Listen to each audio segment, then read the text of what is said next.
Pues vámonos de inmediato, como de costumbre, con los titulares que nos deja pues la jornada del día de ayer y lo que va de la del día de hoy que se desarrolla.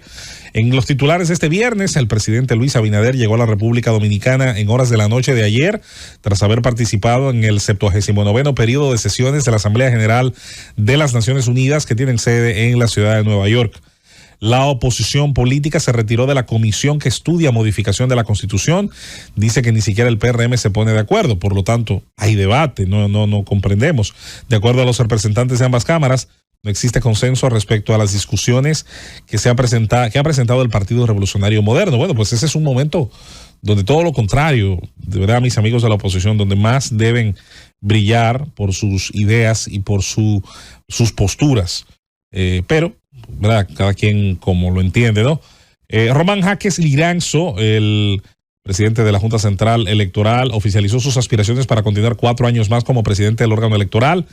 El CONEP apoya su reelección en la Junta Central Electoral. Lo hace mucha gente y yo me voy a incluir.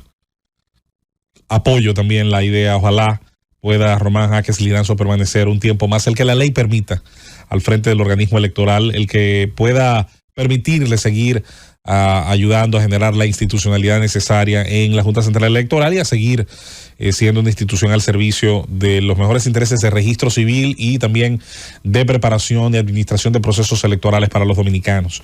Nuestra felicitación por su trabajo, pero sobre todo nuestro apoyo a que pueda permanecer ese tiempo que se propone al frente de la Junta. Ojalá que sí. Agente policial ultimó a un adolescente mientras perseguía a un delincuente. Esto tiene que ser aclarado. El joven Alexander Silva, de 17 años. Hay que identificar si se estaba persiguiendo a un adolescente que era delincuente, si se estaba persiguiendo a un delincuente y en el intento de dispararle, si las razones así lo permitían y la circunstancia, una vez aclarada, lo justifica, entonces que hubiera ese daño colateral que hoy es nada más y nada menos algo irreparable, que es la vida de un ser humano, que habría que ver, repito, en qué circunstancias se dio este asunto. Así que Asuntos Internos de la Policía Nacional tiene trabajo el Ministerio Público, tienen trabajo todas las agencias que deberán obtener de esto la información más precisa. La Comisión Bicameral del Congreso Nacional, encargada de estudiar la necesidad de la reforma constitucional, aprobó las propuestas impulsadas por el presidente Luis Abinader, que según afirma buscan modernizar y fortalecer el marco constitucional del país. A nivel internacional nos vamos a las informaciones del globo terráqueo, pero también de lugares del mundo donde los dominicanos están muy presentes, como es el caso de la ciudad de Nueva York. Su alcalde Eric Adams, el ex policía que llegó con un mensaje totalmente anticorrupción al poder, es acusado precisamente de esto. Adams negó reiteradamente haber hecho algo indebido, además aseguró que se va a defender y que no va a renunciar, lo cual puede ser un acto valiente, como puede ser también un acto desgastante en estos momentos. Dice que no va a renunciar. Soborno, fraude electrónico, aceptación de contribuciones indebidas antes de ser alcalde de New York City, son los cargos anunciados contra Eric Adams. Haití agradeció en la ONU la solidaridad hacia migrantes haitianos en Estados Unidos tras los ataques de Trump en el último debate contra su contrincante demócrata Kamala Harris. El magnate dijo que en Springfield los inmigrantes haitianos están comiendo a las mascotas, perros y gatos de los residentes. Me río un poco porque a donde ha habido solidaridad hacia esa población, no están al norte, no están al norte, señores representantes de la frágil, débil y con las 3 propiedades del agua, inodora, incolora e insípida autoridad haitiana, a donde ha habido solidaridad con el pueblo haitiano de verdad, no ustedes, burócratas de restaurante, es en el pueblo dominicano, es en este lado, donde aquí se ha dado más de lo que puede un país de las condiciones del nuestro y donde definitivamente nuestra factura es alta, pero por ahí nunca necesariamente la hemos enumerado. Se bota el papel a cada rato, el cartón, como se hacían los colmados antes. Pero bueno, a veces sabemos que los agradecimientos, cómo se hacen y por qué se hacen. Hablando de todo esto, causa revuelo y se viralizó en medios digitales el momento en que Edgar LeBlanc Feliz, hay gente que lo confundió con Gary Conil, este es LeBlanc Feliz, pues parece que le tenía mucha sed y el hombre decidió ir directo a la jarra, fue con toda la sed a la tinaja como decía el merengue, escrito por Luis Díaz e inmortalizado en distintas voces, Marola, ¿verdad? No se puede ir con toda la sea a la tinaja. Bueno, si el hombre se hubiera encontrado una tinaja, se envica, como dicen en Asua, si lo dejan. Fue bastante gracioso. No es nada del otro mundo, pero sí, definitivamente que se vio chistoso este hombre con una jarra. Parecía que estaba en Oktoberfest. Le hicieron esas jarras, pero de cerveza, del preciado líquido en ese caso. En este caso el hombre con agua, el hombre le dijo a la jarra de agua directamente. El exalcalde de Nueva York y asesor de Donald Trump, Rudy Giuliani, ha quedado inhabilitado como abogado en Washington. Hay que ver si es el estado de Washington o Washington DC. El portavoz de Giuliani, Ted Goodman, pidió un comunicado que los miembros de la comunidad legal que quieran proteger la integridad del sistema que se pronuncien en contra de esta decisión partidista y políticamente motivada. Vamos a ver si esto se aclara. El primer ministro israelí, Benjamín Netanyahu, minimizó las esperanzas de una tregua inminente con Hezbollah después de que Estados Unidos y sus aliados pidieron un cese al fuego inmediato de 21 días para dejar espacio a la diplomacia. Y eso tiene razón de ser. Primero, en que uno está intentando cumplir objetivos claros de que más de 60,000 habitantes de su país vuelvan a sus hogares en la parte norte de Israel. Y en el caso que concierne a Hezbollah, el señor Hassan Nasrallah, que es el líder visible más importante de esta organización y el que ha quedado posiblemente en su estado mayor de aislamiento en muchos años, dada la baja de una cantidad importante de sus lugartenientes, no está dispuesto a ceder. Hay toda una situación, desde el Líbano se le pide a Nasrallah precisamente que baje las armas, que declare una tregua, que retorne al río Litani, que es el límite que le había exigido la ONU en un momento dado a las milicias de Hezbollah para estar a 30 kilómetros por lo menos de la frontera de Israel con el Líbano. Sin embargo,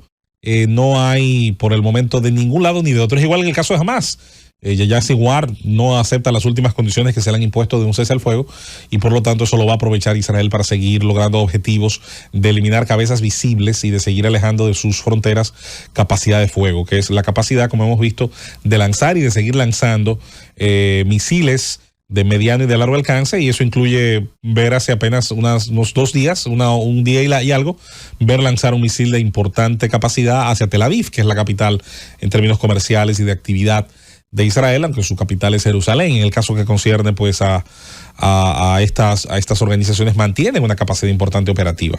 Bueno, señores, el Banco Central informó que en agosto del año 2024 el crecimiento de la economía estuvo en cifras que son las que más similarmente siempre estuvimos escuchando antes de la pandemia. El crecimiento en promedio interanual, cuando se compara obviamente agosto a agosto, sería de un 5.6, y en el crecimiento ya medido desde enero a agosto de 2024 estaría en un 5.1. Las informaciones del Banco Central, a las que solemos dar todo a valor de verdad y credibilidad, y no solo, insisto, ahora, porque mucha gente que ahora se encuentra a Valdés Albizu como el canto de Los Ángeles, se lo encontraba muy malo, muy difícil de creer cuando daba estos mismos datos en las administraciones anteriores del Partido de la Liberación Dominicana. Y el crecimiento siempre fue real, porque el Banco Central lo que tiene es una fórmula de medir. Lo que tiene en las manos es un canon, es un metro, es una línea métrica que le permite pues medir unas actividades a partir de todas las formas y los mecanismos de cuantificar la actividad económica, el trasiego de la misma, el ahorro, la inversión, etcétera, etcétera. Bajo este entendido, desde el año 66, 65, que es cuando aquí se implementa ya la usanza, es el año cero a partir de este crecimiento económico, tenemos la misma discusión todos los años. Los que desde algún lugar de ubicación en el espectro político dicen que el dato es mentira, que es falso, que no tiene sentido, que cómo es posible, que los 4 periquitos, y los que de manera más racional, y eso está bien, porque ese es el rol de los analistas, ese es el rol de los actores de la política, incluyendo los opositores, incluyendo los que no nos sentimos del todo satisfechos simplemente con un dato de crecimiento. El Producto Interno Bruto es una unidad, es una medida, es una forma de hablar de crecimiento macro, que es importante. Sin embargo, como toda estadística tiene una limitación, varias limitaciones, y hay conceptos que no necesariamente los engloba. Por ejemplo, cuál es la disposición dentro de ese crecimiento del avance en el índice de desarrollo humano, lo cual es la correlación de ese crecimiento con el índice de desarrollo humano. También el aspecto de la calidad del empleo. Luego está el tema del poder adquisitivo, que tanto sube en relación al costo de la vida.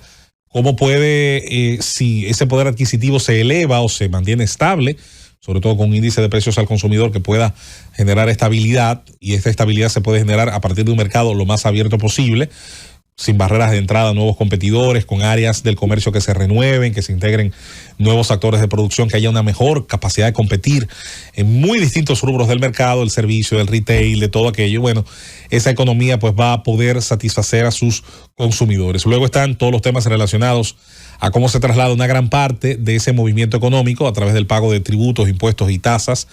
a la fiscalización, es decir, la expropiación de una cantidad de riqueza que hace el Estado a través de estas figuras y que deberá devolver en servicios que deben servir también, además de satisfacer una serie de necesidades, otros le llaman derechos, para hacer que el propio trasiego de riqueza se haga de una manera más eficiente, con mejores carreteras, con mejores vías, con un servicio eléctrico que mejore, que pueda dar garantía a las empresas, a los hogares, de que está ahí presente y de que pueda también abaratarse muchos aspectos que hoy necesariamente están encarecidos incluso artificialmente a partir del desorden en el tránsito, de un mal diseño de vías o de una muy mala ejecución de la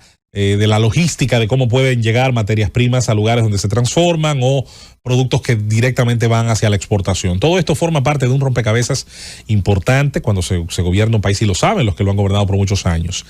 De manera que este indicador de actividad económica siempre hay que hacer referencia a él, sobre todo ir sector por sector, ver la importancia que tienen sectores a los cuales generalmente hay gente que no le gusta que ni siquiera se mencionen y con los cuales hay que contar. Es el caso, por ejemplo, de las minas y canteras, al cual hay que llevar nuestra atención y preguntarnos si ese aporte, que es cuantioso, que es enorme, que se da el lujo incluso muchas veces de, dando pagos por adelantado, brindarle liquidez al Estado cuando la ha necesitado, gracias a los tiempos de pandemia y en otros momentos más, cuáles son las condiciones en las que actualmente estamos generando proyectos de cara al futuro para agrandar lo que ya hoy tenemos y hacerlo en las mejores condiciones, que son las condiciones obviamente de control, de cálculo de el pasivo ambiental y de mantener las mejores condiciones posibles para comunidades aledañas. Esto incluye los pagos de las debidas remuneraciones a las comunidades, a los municipios que están cercanos y que la ley indica cuánto y cómo debe hacerse.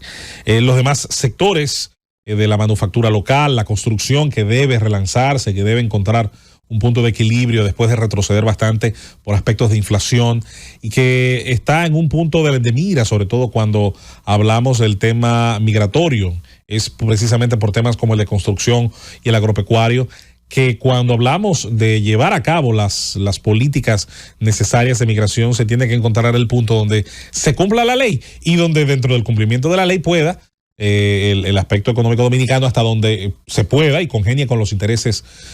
más importantes de la nación, entonces tener la mano de obra con la permisología necesaria que pueda participar de esa actividad económica de la manera más transparente posible, pero al tiempo en que obedece y de alguna manera hace normal el trasiego de ser lo que es, un trabajador temporal, un trabajador residente, que pueda renovar esas condiciones cuando así demuestre que están dadas los requisitos. Y los demás sectores que obviamente hay que